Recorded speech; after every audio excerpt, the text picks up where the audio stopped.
It was every man's dream pet, a prehistoric saber-toothed tiger, yet at this moment, it was trapped and on the verge of drowning. I had intended to end its life with my spear, but when I saw the helpless look in its eyes, I hesitated.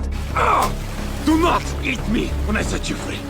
Unsure if it could understand me, I gathered all my strength and lifted the wooden stake, pinning it down. Once freed, the famished tiger didn't show gratitude. Instead, it bared its fangs and advanced toward me. I didn't yet realize that this escape would change my fate, propelling me to the peak of my life. My name is Dali, and I live in a primitive tribe 10,000 years ago. My people have hunted mammoths for generations. One kill could sustain the tribe through the winter, but the environment was changing. Mammoths began arriving later to the valley, and sometimes they didn't come at all. My people teetered on the edge of starvation, year after year. The seer prayed day and night, but no response came. Then one day, hunters returned with a stranded little girl. Her eyes were a piercing blue, and the seer realized the ancestral spirits were speaking through her. Placing his hand on her cheek to sense the message, he instead glimpsed a terrifying vision.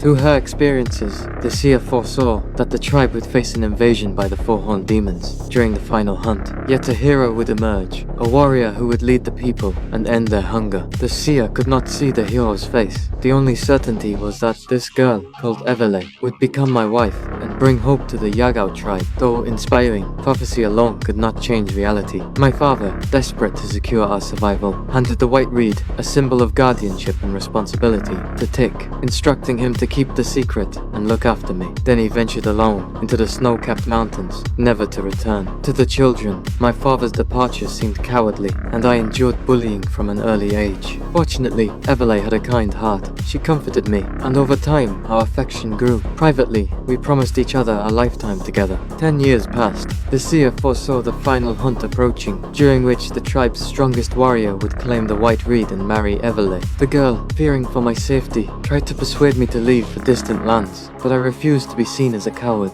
I gave Evele a token of my devotion and vowed to kill a mammoth before marrying her. No sooner had the words left my mouth than a herd of mammoths appeared in the distant valley. This time, the chief did not act himself.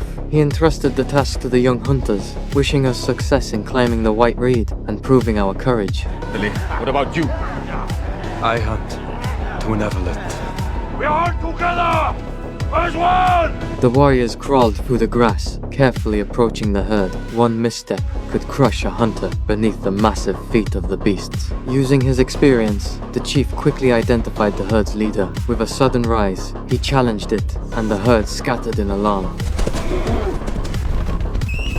At his whistle, the warriors surged from both sides, driving the mammoths toward the trap. Impatient, I ignored the warnings and charged ahead, nearly diverting the herd from its path. Luckily, the chief adjusted the strategy, and the hunters resumed pushing the herd from either side. But I was swept up by the mammoths, forced to watch my rivals surge forward.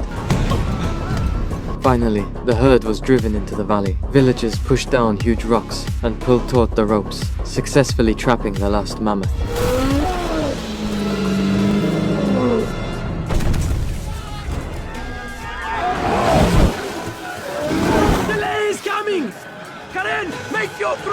Yet killing such a colossal beast was no easy task. In an instant it broke free, almost escaping. The chief ordered everyone to block it with the nets, but the mammoth's strength threw hunters aside, one by one. The chief had no choice but to abandon the kill, shouting for me to let go. I can't! My hand is caught! My hands were already ensnared in the ropes. Dragged to the mountaintop, I barely came to a halt before I could catch my breath. The frenzied mammoth roared and charged again.